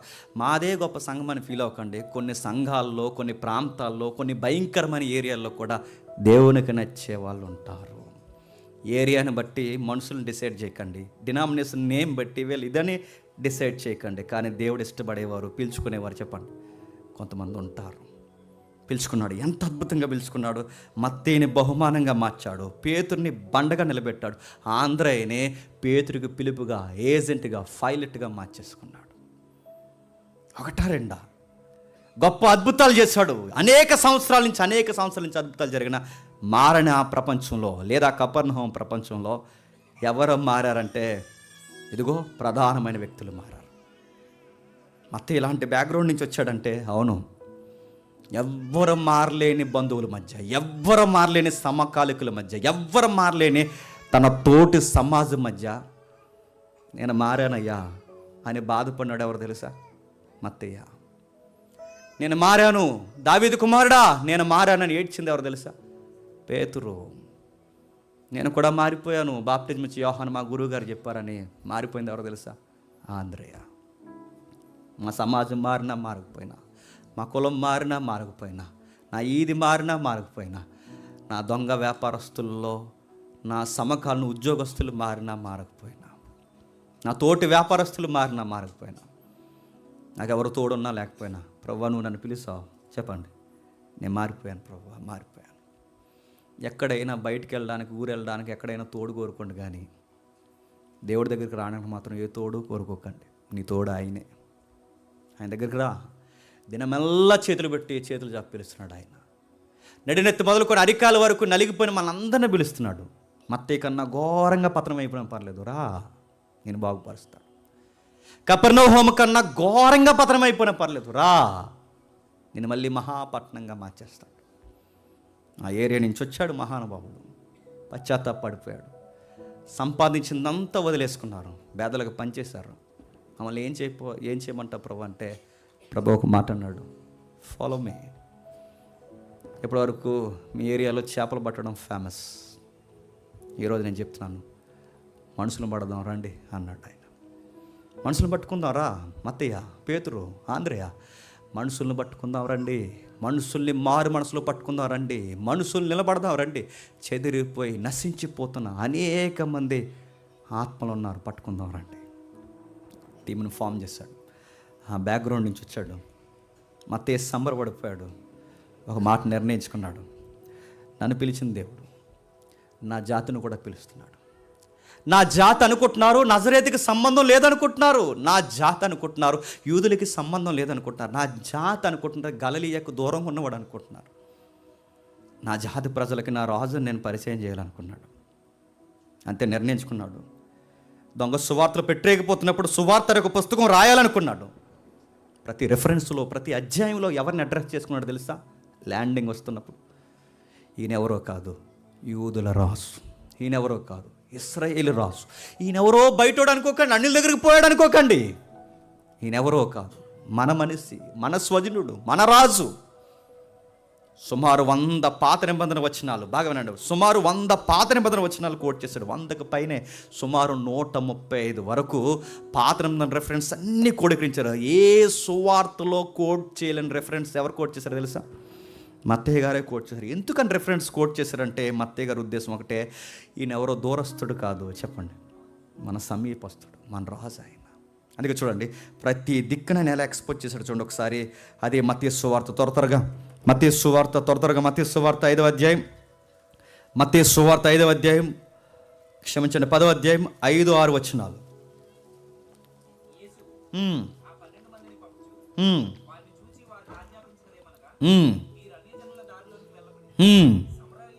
సమరయ ఏ పట్టణంలోనికి వెళ్ళకుడి, ఇశ్రాయేలు వంశంలోని నశించిన గొర్రెల యొద్దకే. మత్తయి గారు సువార్త ఇశ్రాయేలుకే, యూదులకే రాశాడని ఎందుకంటారు చెప్పిన పండితులు? ఇదిగో ఇలాంటి రెఫరెన్స్ పదులు మనకు కనబడుతుంటాయి. ఆయన ఫోకస్ అంతా ఎవరి మీద చెప్పండి? ఇశ్రాయేల్ మీద. ఆయన ఫోకస్ అంతా ఎవరి మీద చెప్పండి? యూదుల మీద. అందుకే ఆయన మొదటి అధ్యాయమే ఎవరిని కేంద్రీకరించాడు చెప్పండి? అబ్రహాం, దావీదు, ఆ వంశవృక్షం. అంటే ఎవరికి అర్థం అవ్వాలని సువార్త రాస్తున్నాడు చెప్పండి? ఇశ్రాయేలీలో లేవీడిగా మత్తయిగా పిలవబడుతున్న నన్ను పిలిచి నీ ప్రభు మిమ్మల్ని కూడా పిలుస్తున్నాడు, మీకు దగ్గరకు వచ్చాడు, దయచేసి దూరంగా పోకండి అని చెప్పడానికి. చెప్పండి, తాను చచ్చిపోయినా నా మాట ఇంకా బ్రతికే ఉంది దేవుని మాట అని చెప్పడానికి సువార్త రాసేసాడు. ఇంకెన్నో రిఫరెన్స్ ఉన్నాయి, మర్చుకొని చూద్దాం ఒకసారి. అదే 8వ అధ్యాయం మత్తయి సువార్త 8వ అధ్యాయం 10వ వచనం చూద్దాం. యేసుక్రీస్తు వారి ఈ మాట విని ఆశ్చర్యపడి ఎంట వచ్చుచున్న వారిని చూసి, ఇశ్రాయేలీలో ఎవరికైనాను ఇంత విశ్వాసం ఉన్నట్టు నేను చూడలేదు. నిశ్చయముగా నేను మీతో చెప్పుచున్నాను. ఏంటట? ఇశ్రాయేలీలో ఎవ్వరికి ఇంత విశ్వాసం ఉన్నట్టు నేను చూడలేదు. కానీ నా ఇశ్రాయేలుకి చెప్తున్నాను, నా ఇశ్రాయేలుకి నేను చెప్తున్నాను ప్రభు అన్న మాట నా ఇశ్రాయేలుకి నేను కూడా చెప్తున్నానని చెప్తున్నాడు. ఎవరు? మత్తయ్య. ఇది ప్రభు చెప్పిన మాట, ఇది ప్రభు యొక్క ఉద్దేశము. ఇశ్రాయేలుతో అన్నాడట, ఓ ఇశ్రాయేలు, ఇదిగో అనేకులు తూర్పు నుండి, పడమటి నుండి, దక్షిణం నుండి, ఉత్తరం నుండి అనేకులు దేవుని రాజ్యంలోకి ప్రవేశిస్తారు. కానీ మీ దగ్గరకు వచ్చాను, నన్ను పట్టించుకోండి. నజరేతు నన్ను తృణీకరిస్తుంది, కపెర్నహూము నన్ను తృణీకరిస్తుంది, నా స్వజనులైన యూదులు నన్ను తృణీకరిస్తారు. నేను మొదట వచ్చింది ఎవరి కోసం చెప్పనా? మీకోసం. ఎందుకంటే మీరు రిప్రజెంట్గా ఉంటేనే, మీరు ప్రతినిధులుగా ఉంటేనే మీ ద్వారానే దేవుడు ప్రపంచాన్ని చెప్పండి ఆశీర్వదించాలనుకో. అందుకే ముందు మీరు ముఖ్యం, తర్వాత అన్యులు. ఇంకేం రిఫరెన్స్ ఉన్నాయి చూడండి ఒకసారి. అదే మత్తయి సువార్త 21వ అధ్యాయం, త్వరగా అదే మత్తయి సువార్త 21వ అధ్యాయం 42-43 వచనాలు. అదే మత్తయి సువార్త 21వ అధ్యాయం 42-43 వచనాలు. మరియు యేసుక్రీస్తు వారు వారిని చూసి, ఇల్లు కట్టువారు నిషేధించిన రాయి మూలకు తలరాయాయను, ఇది ప్రభు వలనే కలిగను, ఇది మన కన్నులకు ఆశ్చర్యము అన్న మాట మీరు లేఖనములో ఎన్నడూ చదవలేదా? కాబట్టి దేవుని రాజ్యము మీ యొద్ద నుండి తొలగింపబడి దాని ఫలమిచ్చి జనులకు ఇయ్యబడినని నీతో చెప్పుచున్నాను. మత్తయి గారు సువార్త అంతా రాస్తున్న దేనికోసం చెప్పినా, మన దగ్గరికి వచ్చాడు మన రాజు. అందుకే ఆ 2వ అధ్యాయంలోనే మొదలు పెట్టాడు. ఏమని? ఆయన యూదుల రాజు. ఆ చివరి అధ్యాయం వరకు మొదలు పెడుతున్నాడు, ఈయన ఇశ్రాయేలు కొరకు వచ్చిన రాజు. ఇప్పుడు చివరికి వచ్చేసరికి మెల్లమెల్లగా వాళ్ళకి ఏం ఎక్స్పోజ్ చేస్తున్నాడు తెలుసా? మన దగ్గరకు వచ్చిన రాజుని మనం గౌరవించడం రాలేదు, మన దగ్గరకు వచ్చిన రాజుకి మన కాలు కడుక్కోవడం, నీళ్ళు ఇవ్వడం మనకు రాలేదు, మన దగ్గరకు వచ్చిన రాజుకి మనం ముద్దు పెట్టుకోవడం మనకు రాలేదు, మన దగ్గరకు వచ్చిన రాజుని పలకరించడం మనకు రాలేదు. అందుకే ఆ రాజు పిలవబడని, అంటే లెక్కల్లో లేని అనేకులు ఈదుల్లో తిరుగుతున్నాడు, వాళ్ళ దగ్గరికి వెళ్ళిపోవాలని డిసైడ్ అయిపోయాడు. మీ వద్ద నుంచి తొలగిపోవాలనుకున్నాడు. పెళ్లి విందుకు మిమ్మల్ని పిలిచాడు. చుట్టాలు మీరే, పట్టాలు మీరే, బంధువులు మీరే, మిమ్మల్ని పిలిచాడు. మీకు వచ్చి మీకు సింహాసనాలు వేస్తే మీరేం చేశారు తెలుసా? పిలిచిన పిలుపుని ఎట్టకారం చేస్తారు. సింహాసనం మీద కూర్చుని జోకులు వేస్తారు, పనికి మళ్ళీ మాటలు మాట్లాడుకున్నారు. పెళ్ళికి రండ్రా అని పిలిస్తే 70 వంకలు చెప్పారు మీరు. ఇప్పుడే పెళ్ళి అయిందని ఒకడన్నాడు, మా నాన్నకు బాగాలేదని ఒకడన్నాడు, ఇప్పుడే ఆవులు కొన్నాడని ఒకడన్నాడు, పొలం దున్నుకుంటున్నామని ఒకడన్నాడు. ఒక్కొక్కడు ఒకటి కారణాలు చెప్పాడు. ఆయన పిలుపుని మీకు అంటే లెక్కే లేదు. ఆయన ఫంక్షన్ అంటే మీకు లెక్క ఉండదు, ఆయన రాజ్యం అంటే మీకు లెక్క ఉండదు, ఆయన స్వస్థతలు అంటే మీకు లెక్క ఉండదు, ఏది లెక్క ఉండదు. అందుకే డిసైడ్ అయిపోయాడు, ఈదులోకి వెళ్ళిపోయాడు. మాసిపోయిన బట్టలు, మాసిపోయిన గడ్డాలు తృణీకరింపబడి అలా లెక్కల్లో లేని తిరుగుతున్న అనేక మంది మురుగు పట్టిన వాళ్ళు ఉన్నారు. మరి అబ్బాయిలు వంటలన్నీ రెడీ అయిపోయినాయి, ఇందంతా సిద్ధంగా ఉంది, మా బంధువులకి బాగా పగరెక్కిపోయింది, అలా పక్క దోస్తున్నాను, మీరు రండ్రా తిందిరిగా అన్నారట. ఆ మాసిపోయిన గడ్డాలు, సిరిగిపోయిన వస్త్రాలు, ముక్కులో శివుడు వేసి ఎవరు చెప్పనా? నువ్వు చెప్పండి, నేను. వాళ్ళు తృణీకరిస్తే ఆ వీధుల్లో కొట్టుకుపోయి మురికి బట్టి కనబడిన వాళ్ళు ఎవరో చెప్పనా?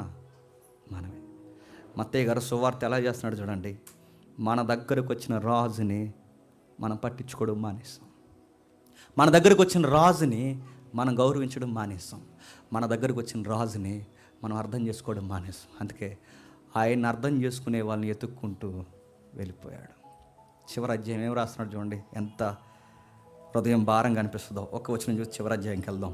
22వ అధ్యాయం 9వ వచనం చూడండి. 22వ అధ్యాయం 9వ వచనం. గనుక రాజమార్గమునకు పోయి మీ కనబడిన వారందరినీ ఈ రాజ్యంలో పెండ్లి విధికి పిలువుడని తన దాసులు చెప్పిన. ఎవరు దాసులంటే ప్రవక్తలు, ఎవరు దాసులంటే నీతిమంతులు, ఎవరు దాసులంటే అపోస్తులు, ఎవరు దాసులంటే ఆది సంఘపు ప్రసంగికులు, ఎవరు దాసులంటే ఇదిగో ఈరోజు మాట్లాడుతున్న వాళ్ళందరూ ఈ దాసులకు చెప్పారు. ఏళ్ళే పెళ్ళికోరు చెప్పడానికి వచ్చిన దాసులు. పిలిచండి, కనబడిన వాళ్ళందరూ పిలిచండి. వ్యభిచారులను పిలుస్తారా? పిలవండి. ద్రోహులను పిలుస్తారా? పిలవండి. సుంకర్లు పిలుస్తారా? పిలవండి. కుష్ఠరోగులు పిలుస్తారా? పిలవండి. ఎవరిని తృణీకరించకండి, అందరూ దైవ స్వరూపం, అందరిని పిలవండి. అందరిని పిలిచి బాగా వినండి. వీళ్ళ ముందు పిలిచి అందరినీ తర్వాత పిలుద్దాం అనుకున్నాను, కానీ ముందు పిలిపిన పిలుపు వీళ్ళకి లెక్కలేదు. అందుకే ఎవరైతే లెక్కల్లో లేరో వాళ్ళని పిలిచేయండి. కొన్నిసార్లు వ్యక్తి విలువ తెలియాలంటే డిస్టెన్స్ మెయింటైన్ చేయాలి. ఆ డిస్టెన్స్ ఎప్పుడైతే మెయింటైన్ చేస్తామో మన విలువ ఏంటో ఖచ్చితంగా అర్థం అవుతాయి. ప్రతిసారి వెళ్ళి ప్లీజింగ్ చేస్తున్నాం అనుకోండి, లోహు కడతారు. ప్రభు చేసింది చెప్పిన, మీరు అక్కడ ఉండండి, నేను వెళ్తున్నా. మీరు ఇలాగే ఉండండి, నన్ను అర్థం చేసుకునే వారి దగ్గరకు పోతున్నా. మీరు ఇలాగే ఉండండి, నా పిలుపుని గౌరవించి నా దగ్గరకు వచ్చిన వారి చేయాలి నేను ముద్దాడడానికి వెళ్ళిపోతున్నా. అయ్యో వాళ్ళు మురుగ్గా ఉన్నారు, అయ్యో వాళ్ళు అలాగున్నారు, అయ్యో వీళ్ళు ఎలాగ ఉన్నారంటే నువ్వు వాళ్ళకన్నా దరిద్రంగా ఉన్నా నా దృష్టిలో అలాగుంటు. నాకు వాళ్ళే కావాలి. నలిగిపోయి మచ్చల చేత వేసారిపోయి నడినెత్తి మొదలుకొని అరికాల వరకు గాయాల చేత మాయ చేత మాసిపోయి, ఇదిగో ఆ ఎఫ్సి పత్రికలో చెప్తాడు కదా, మరక మచ్చ మలినము ముడతలతో ఉండిపోయిన వీళ్ళందరినీ నేను కడుగుతాను, పెళ్ళి కూతుర్లా నిలబెట్టుకుంటాను. నీకు చెప్పాల్సిన ఐ లవ్ యూ చెప్పండి, అలాగే చెప్తాను. అలాగే ఐ లవ్ యూ చెప్పినప్పుడు నువ్వు చూడాలి, చూసి చచ్చిపో. నువ్వు గుర్తుపెట్టుకోండి, నువ్వేం కోల్పోయావో కెపర్నహూమ్ నీకు తెలియాలి, నువ్వేం కోల్పోయే ఇజ్రాయెల్ నీకు తెలియాలి, నువ్వేం కోల్పోయే యోధా నీకు తెలియాలి. అది నీ ప్లేస్. అది నువ్వు సుఖాలకు మరిగావు, లగ్జరీకి మరిగావు, ఆకాశానికి ఎక్కిపోయాను అనుకున్నావు, నీ ఆలోచనలు అడ్డు అదుపు లేకుండా పోయి. అందుకే ప్రభు మనల్ని వదిలేశాడు, పిలుపు వేరేలా మార్చేశాడు. ఎక్కడ పంపిస్తున్నాడంట? 28వ అధ్యాయం చూడండి ఒకసారి. అదే మత్తయి సువార్త ఆయన చివరికి ఎలా ఎక్స్పోజ్ చేస్తున్నారు చూడండి. 28వ అధ్యాయం 19వ వచనం ముగిద్దాం. కాబట్టి మీరు వెళ్ళి, ఎవరు ఈ సమస్త జనులు? ప్రధానంగా శిష్యులు చేయబడాల్సింది ఎవరు? యూదులు. ప్రధానంగా శిష్యులు చేయబడాల్సింది ఎవరు? ఇశ్రాయేలీలు. అసలు ఇశ్రాయేల్లో 12 మందితో పాటు కొన్ని వందల వేల మంది వెంబడించవలసింది ఎవరు? యూదులు, ఇశ్రాయేలీలు. కానీ 12 మంది ఎక్కడ పంపడుతున్నారు చెప్పండి? వెళ్ళండి, వీళ్ళకి బుద్ధి లేదు. వీళ్ళకి ఈ కెపర్నహూముకి బుద్ధి లేదు, ఈ కొరెజీనాకి బుద్ధి లేదు, ఈ బెత్షెమెదాకి బుద్ధి లేదు, ఈ నఫ్తాలికి బుద్ధి లేదు, ఈ జెబూలూనుకి బుద్ధి లేదు, ఈ యోదాకి బుద్ధి లేదు, ఇజ్రాయేల్కి బుద్ధి. వీళ్ళకి బుద్ధి లేదు. వీళ్ళు ఎప్పుడు నన్ను ముద్దు పెట్టుకోనరో, వీళ్ళు ఎప్పుడు నా వైపు చూడరో, నా ప్రసంగాలు పొగుడుతారు, నా అద్భుతాలు పొగుడుతారు. కానీ నేను చెప్పిన మెసేజ్లో సారాంశం ప్రకారం బ్రతకండ్రు అంటే మాత్రం బ్రతకరు, తండ్రి చిత్తానుసారంగా రారు. వాళ్ళు వింటారు, వెళ్ళిపోతారు. వాళ్ళ వ్యాపారాలు వాళ్ళవే, వాళ్ళ మాటలు వాళ్ళవే, వాళ్ళ యొక్క చీకటి బంధాలు వాళ్ళవే. అందుకు వదిలేస్తున్నాను, లెక్క లేని వీళ్ళందరినీ వదిలేస్తున్నాను. వెళ్ళండి, సమస్త జనులను చెప్పండి శిష్యులుగా చేడి, తండ్రి యొక్కయో కుమారుని యొక్కయో పరిశుద్ధాత్మ నామంలోనికి వారికి బాప్టిజం ఇవ్వండి. నిబంధన చేసుకుంటా, వాళ్ళతో ఎంగేజ్మెంట్ చేసుకుంటా, నిశ్చితార్థం పెట్టుకుంటా వాళ్ళతో. మొదటి నిబంధన ఎవరిది? మీకు టెక్స్ట్ అర్థం అవ్వాలి. పాత నిబంధన కొత్త నిబంధనకి ఆ పదాలు, దాన్నే నిబంధన ప్రజలు, నిబంధన ప్రజలు, నిబంధన ప్రజలు. ఈ నిబంధన ప్రజల కోసం మాట్లాడుతున్నప్పుడు ఇశ్రాయేలుకి ముందు నుంచి ఉంది వాళ్ళకి నిబంధన. గవర్నమెంట్ హక్కు, పేటెంట్ హక్కు మాదిరి వచ్చింది వాళ్ళకి. మోసే దగ్గర నుంచి, అబ్రహాం దగ్గర నుంచి, ఇస్సాకు దగ్గర నుంచి, యాకోబు దగ్గర నుంచి వాళ్ళకి నిబంధన ప్రజల వాళ్ళు. యాకోబు ప్రజలు నిబంధన ప్రజల వాళ్ళు, నిబంధన చేయబడిన వారు వాళ్ళు. కానీ వాళ్ళతో ఉన్న నిబంధన పోగొట్టుకునే పరిస్థితి వాళ్ళకి వచ్చింది, దిగజార్చుకునే పరిస్థితి వాళ్ళకి వచ్చింది. ఇప్పుడు నిబంధన ఎవరితో చేసుకుంటాడు చెప్పండి? ఆ నిబంధనే బాప్టిజం. మత్తయి నిబంధన చేసుకున్నాడు, నిలబెట్టుకున్నాడు. మత్తయిని అద్భుతంగా మార్చేశాడు. పేతురు నిబంధన నిలబెట్టుకున్నాడు. పూట కూటికి రూపాయి కొరకు, ₹1 కొరకు చిల్లర పనులు, చిల్లర వ్యాపారాలు చేసే పేతుర్ని 3,000 మందికి ప్రసంగం చెప్పేవాడిగా మార్చేశాడు. 5,000 మందికి వడ్డించే వారిలో జాబితాలో పెట్టేశాడు. ఆకలి దప్పులతో ఒక చేప పడితే అమ్ముకుని బతుకుదాం అనుకున్న ఆ పేద బతుకుల్ని వేల మందికి ఏలే భోజనాలు పెట్టి ఉన్నతమైన దాసులుగా, ఉపదేశకులుగా వీళ్ళు మార్చేశాడు. నేను మళ్ళీ చెప్తున్నాను, నువ్వు సంపాదించిన సంపాదనలో నీకు సుఖం దొరుకుతుంది లేదో నాకు తెలియదు, కానీ నువ్వు ప్రభు దగ్గరికి రా, నీ జీవితాన్ని అద్భుతంగా మారుస్తాడు ఆయన. రండి, వినండి, రక్షణ పొందండి, వెళ్ళిపోండి. సింపుల్గా సింగిల్ లైన్ కాదు, గుర్తుపెట్టుకోండి. రండి, వినండి, అవి ఉన్నాయిగా, అవి వదిలేయండి, మారు మనసు పొందండి. దేవుడు నిన్ను మత్తయిలా మారుస్తాడు. అందుకే మత్తయి సువార్త అంటే ఏంటి? వెళ్తున్నాం మత్తయిలోకి. ఏంటి మత్తయి అంటే? మత్తయి ఒక సుంకర్రి. మత్తయి ఒక సుంకరే కదా. వాళ్ళ ఊరు ఒక చెడ్డ ఊరు, పొగరబోతు ఊరు. మత్తయితో పాటు ఇంకెవరున్నారు అక్కడ? పేతురు ఉన్నాడు, ఆంద్రేయ ఉన్నాడు, ఇంకెవరున్నారు? శతాధిపతులు ఉన్నారు. అలాంటి ఏరియాలో ఎంతమంది అయినా మారుతుంటే ఎంతమంది మారు. అందుకే చూడండి, పిలవబడిన వారు అనేకులు, కానీ వచ్చేవారు మాత్రం చెప్పండి కొద్దిమంది. ఎంతమంది వచ్చి కూర్చున్నారుగా. Night all night prayer continue అవుతుందంటే ఉంటారా? మీరు ఎలాంటో చెప్పినా కపెర్నహూమ్ బ్యాచే బాగుంది, ఇలా బాగా చెప్పాడు. బాగా చెప్తే కమాండ్ బాగుంటుందండి జేమ్స్ గారిది. సేమ్ ఆ రోజు అలాగే పొగిడారట. మెసేజ్లు బాగుంటాయి, కమాండింగ్ బాగుంటుంది, సబ్జెక్ట్ ఒక లింక్ బాగా నడుస్తుంది, వింటారు పోతారు. కానీ మానాల్సినవి మాత్రం చెప్పండి. మత్తయి సువార్త గుండెల్లో బరువెక్కిపోయి మాట ఏంటి చెప్పిన, నేను ఎలా మారానో నా టౌన్ నా సిటీ కూడా చెప్పండి అలాగే మారాలని కోరుకున్నాడు. విశ్వ ప్రయత్నాలు చేశాడు, చెప్పాడు. చచ్చిపోయే ముందు ఓ సువార్త రాసి చచ్చిపోయాడు. ఆయన చచ్చిపోయాడు కానీ చెప్పండి ఆయన సాక్ష్యం సువార్త ఇంకా చెప్పండి బతికే ఉంది. ఇప్పుడు ముగిస్తున్నా. ఇది ఆయనే రాశాడని గ్యారంటీ ఏంటి? లాస్ట్ వీక్ మనం క్వశ్చన్ రేజ్ చేసుకున్నాక ఇది మత్తయి గారే రాశారనడానికి మనకు ప్రూఫ్ ఏంటి? మత్తయి సువార్తలో సువార్త పైన పెద్ద అక్షరాలతో మత్తయి సువార్తను ఉందని మత్తయి రాశాడంటావా? అలా అంటే పరిశీలన లేని వారు చేసే పని. ఆడెవడో ఈ మధ్య ప్రసంగం చేశాడు. ఆడన్నందుకు క్షమించాలి ఒక తమ్ముడు. ఏమన్నాడంటే ఉన్నవాడికి ఉంచుకున్నవాడికి తేడా తెలియకుండా ప్రసంగం చేశాడు. అర్థమవుతుందండి. నేను ఉన్నవాడిని అన్నాడు ప్రభు అయిన యేసుక్రీస్తు వారి పొదలో యెహోవా నేను ఉన్నవాడిని అన్నాడు. ఉన్నవాడంటే ఆ ఉన్నవాడు కాదు, సమరయ స్త్రీ కూడా ఉన్నవాడు ఉన్నాడు అన్నాడు. ఉంచుకున్నోడికి ఉన్నవాడికి తేడా తెలియదు. నేను ఏమనాలండి? ఇప్పుడు ఉంచుకున్నవాడికి ఉన్నవాడు కనీసం నేను అడుగుతున్నాను. ఇలాంటి ప్రసంగాలు, ఇలాంటి సెన్స్లెస్ మెసేజెస్ ఎవరు చెప్తారు చెప్పినా? కనీసం అవగాహన లేను. అందుకే చెప్తున్నాను, ఎడ్లైన మత్తయి అని ఉందని మేము నమ్మేస్తుంటే అందరు నమ్ముతారేమో, కానీ డీసీ ఫాలోవర్స్ డీసీ బిలీవర్స్ నమ్మరు. పరిశీలిస్తారు, డిస్కవరీ చేస్తారు, దాన్ని వెలికి తీస్తారు. తెలిసిన పద్ధతి ఇది మా స్టాండింగ్ అని ప్రకటిస్తారు. లేదు ఇంకా ఉందంటే నువ్వు చెప్పు, సిగ్గు లేకుండా మేము మార్చుకుంటాం. అవును నిజంగా దేవుడు మాకు ఇంకా బయలుపరచలేదని సందర్భం ఎత్తినప్పుడల్లా బాధపడిపోతున్నారు. కానీ తప్పదెత్తున్నాను, ఏమనుకోకండి. విగ్రహాలకు అర్పించినవి తినొచ్చా తినకూడదని రెఫరెన్స్ కొన్ని పదుల నేను బైబిల్ నేర్చుకున్న కొత్త నుంచి పదులు సంవత్సరాల నుంచి ఆ రెఫరెన్స్ తెగలేదండి. ఆ రెఫరెన్స్ ఎప్పుడు తెగే చెప్పిన?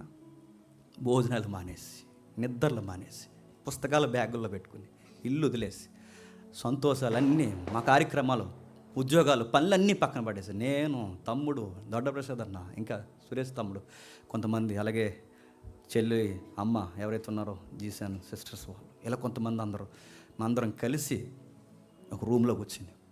కొన్ని నెలలు మళ్ళీ చెప్తున్నా, కొన్ని వారాలు నెలలు కూర్చొని రిఫరెన్స్ ఏంటి అలా చదవక మాకు మిడ్-నైట్ 2:30, 3 మధ్యలో ఆ రిఫరెన్స్ డింగ్ అని ఓపెన్ అయ్యింది మాకు. అరే ఇది మీనింగ్ ఇదా అని. విగ్రహాలయమందు అని ఉంటుంది అక్కడ. మేము ఎంతసేపు చదివినా మనం విగ్రహాలయం అని చదివాం. కానీ అక్కడ ఆపు చదివితే విగ్రహాలయమందు, ఆ ఒక్క మాట సబ్జెక్ట్ గేట్లు ఓపెన్ అయిపోయినాయి. ఆ ఒక్క మాట వద్దన్న వాళ్ళందరినీ కూర్చోబెట్టే ఆ ఒక్క మాట క్రైస్తవ్యంలో విగ్రహాలకు అర్పించింది ఎందుకు తినకూడదన్నా చెప్పండి, ఒక స్ట్రాంగ్ మెసేజ్ ఇచ్చాయి. నేను ఎందుకు ఈ మాట చెప్తున్నాను చెప్పిన? అందరిలాగా మనం నమ్మొద్దు. బెరియా సంఘం వలే చెప్పండి అలా ఉన్నవో లేదో. ఈ మాట నేను అంటున్నాను, ఏమనుకోకని కంపేర్ చేస్తున్నానని. ఈ వారం పౌలు గారు ఇక్కడికి వచ్చి మెసేజ్ చెప్పిన, ఇంక పౌలు గారు చెప్తే బైబిల్ ఎందుకంటే తీయడం అనకూడదు, గుర్తుపెట్టుకోండి. పౌలు గారు వచ్చి చెప్పిన, శీలా వచ్చి చెప్పిన, పేతురు వచ్చి చెప్పిన, బైబిల్ సొసైటీ పెద్ద వచ్చి చెప్పిన, పండితులు వచ్చి చెప్పిన, ఆ మెసేజ్ని ఖచ్చితంగా క్రాస్ చెక్ చేయాలి. ఇప్పుడు మనం చేస్తున్నాం సువార్త. ఇది మత్తయే రాశాడనడానికి ప్రూఫ్ ఏంటి మనకి? చూద్దాం ఒకసారి. ఆ పెద్దల ఇమేజ్ ఏంటి ఒకసారి చూద్దాం ఒకసారి. ఇది మత్తయి గారే రాసడానికి మనకి ఏంటి ప్రూఫ్ ఏంటంటే, మొదటి శతాబ్దంలో 33లో ప్రభు అయిన యేసుక్రీస్తు వారు చనిపోయారు. ప్రభు అయిన యేసుక్రీస్తు వారు 33లో చనిపోతే సుమారు 25 సంవత్సరాల వరకు వీళ్ళ సువార్తలు రాయలేదు. ఎవరు? అపోస్తులు రాయక ముందే సువార్త రాసింది ఎవరంటే 70-60 మధ్యస్థంలో రాసింది ఎవరంటే మత్తయి గారి కన్నా ముందు కొంచెం 2-3 ఏళ్ళు ముందు మార్క్ గారు రాశారు. మార్క్ గారు తర్వాత మత్తయి గారు రాశారు. వీళ్ళు ఇది రాయక ముందు వరకు నోటుతో సువార్త ఉంది, ఆ తర్వాత వీళ్ళ సువార్త రాస్తారు. ఇప్పుడు మనం హెడ్లైన్ మనం పెట్టుకున్నాం. ఇది ఎవరు పెట్టారు? బైబిల్ సొసైటీ వాళ్ళు పెట్టారు మత్తయి సువార్త అని రాసి చూస్తారు. ఇది బైబిల్ సొసైటీ ప్రింట్ చేస్తున్నప్పుడు పెట్టారు మత్తయి సువార్త అని. బాగా వినండి. అప్పుడు మత్తయి సువార్త ఎలా ఉందా? ప్రతుల మీద ఉంది. అది ఇప్పుడున్నట్టు అధ్యాయాలన్నీ ఒకే దిక్కున ఉన్నట్టున్నాయా?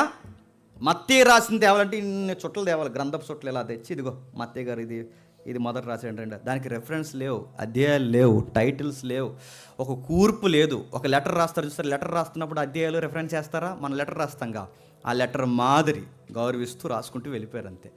అలాంటి దాన్ని ఇది మత్తయి గారే రాస్తారని డిక్లరేషన్ ఎవరు ఇచ్చారు? ఆ సర్టిఫికేట్ ఎవరు ఇచ్చారు? ఇది మత్తయి గారు రాశారని ఎవరు చెప్పారు? మొన్న 16వ శతాబ్దంలో సైంటిస్టులు చెప్పారని అనకూడదు.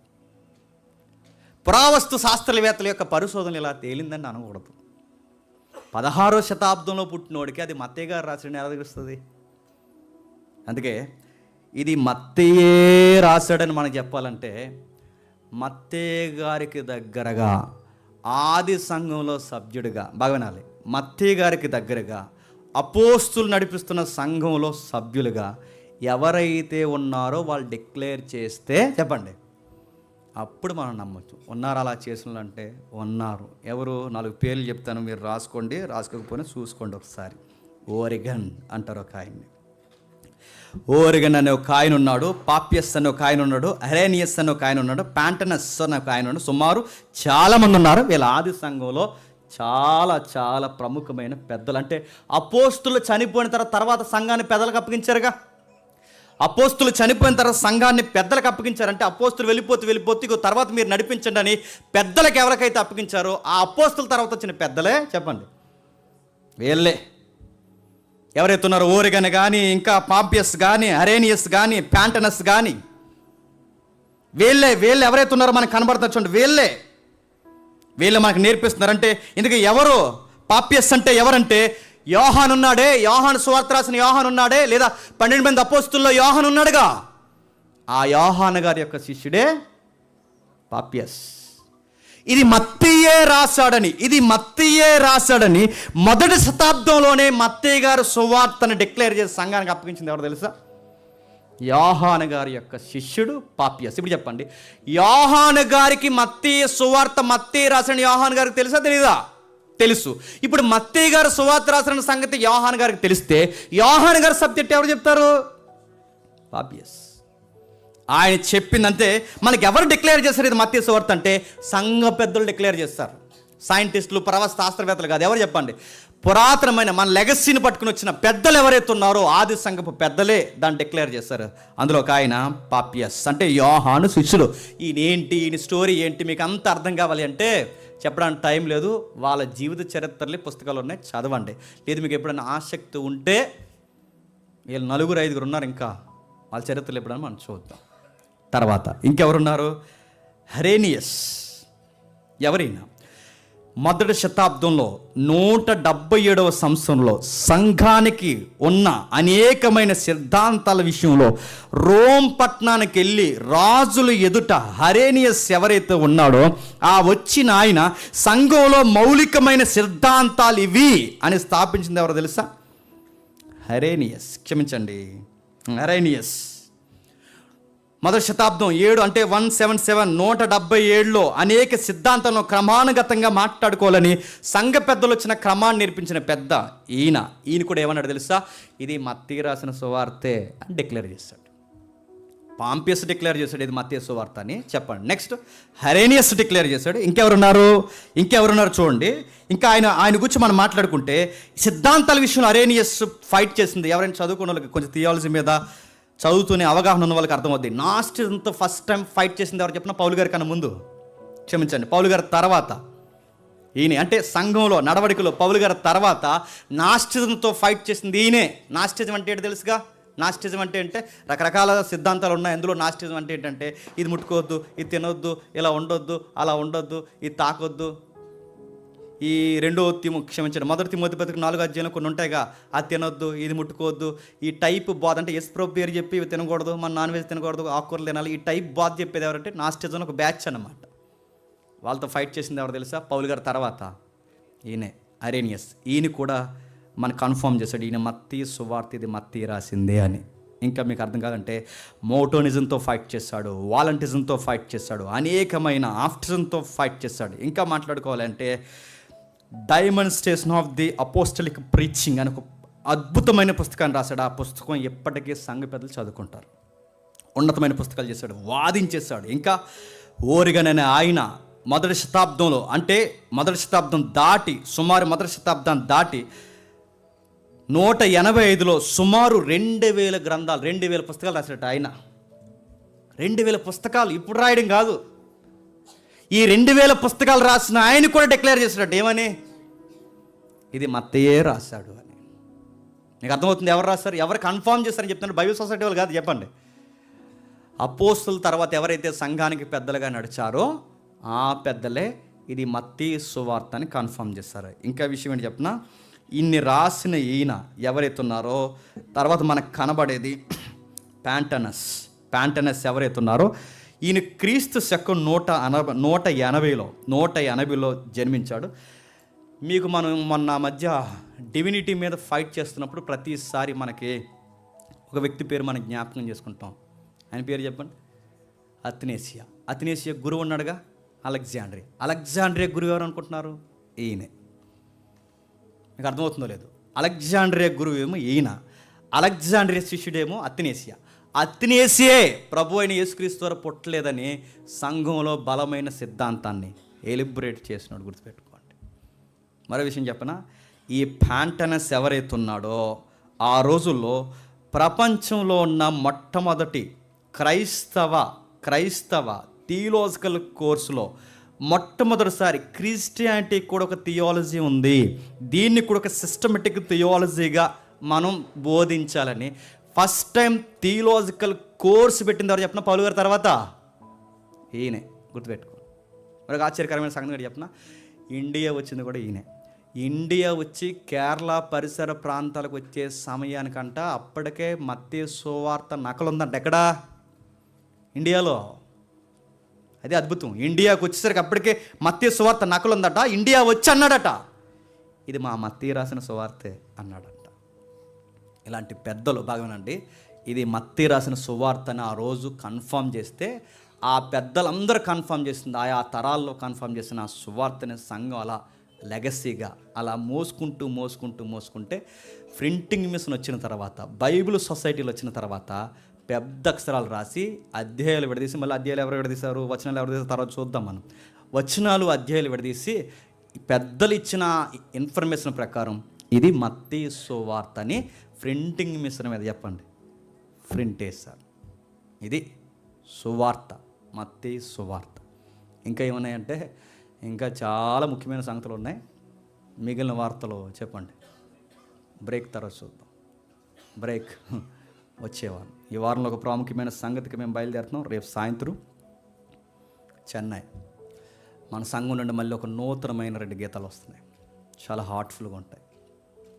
అందులో ఒక సర్ప్రైజింగ్ ఉంది, చెప్పను, వెయిట్ చేయండి. అదిరిపోతుంది. 139వ కీర్తన కంటెంట్ అలా వస్తుంది. అది వింటున్నప్పుడు కానీ దాని మ్యూజిక్ కానీ చాలా ఆశ్చర్యంగా ఉంటుంది. మరో కీర్తన ఉంది, అందులో ఎన్ని పూస లాంటి పదం ఏంటంటే హితము గతం మర్చిపోయిందని. గతం మర్చిపోవడం ఏంటి? మనిషికి మంచి చేస్తే మనిషి మర్చిపోవడం ఎంత అనుకుంటే మంచే గతం మర్చిపోయిందంట. అంటే లైన్స్తో 2 సాంగ్స్ మనకు వస్తున్నాయి. అలాగే మనతో పాటు హైదరాబాద్ డేవిడ్ అన్న, ఆయన కూడా మంచి సాంగ్స్ రాశాడు.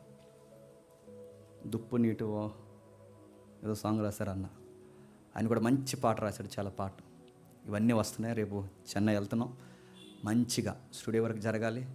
స్ట్రింగ్స్ కానీ ఇంకా ఏవైతే ఇన్స్ట్రుమెంట్స్ ఉన్నాయో అవన్నీ రావాలి. మన గంతులు హీరోయిన్లాగా బీచ్ అలాగా తిరగకుండా మంచిగా కంటెంట్తో గతించిన సంవత్సరం మిలియన్ వ్యూస్ వెళ్ళి ఈ రోజుకి ఎర్లీ మార్నింగ్ ఆ సాంగ్స్ విని డేని స్టార్ట్ చేస్తున్న వారు అనేక మంది విశ్వాసులు ఉన్నారు. అలాంటి పాటల్లో మళ్ళీ ఈ 2 కూడా చేరాలని ప్రార్థన చేయండి. క్షేమంగా వెళ్ళాలి, క్షేమంగా రావాలి. అందరూ లేచి నిలబడితే ఇక చివరి ప్రార్థన చేసుకుందాం.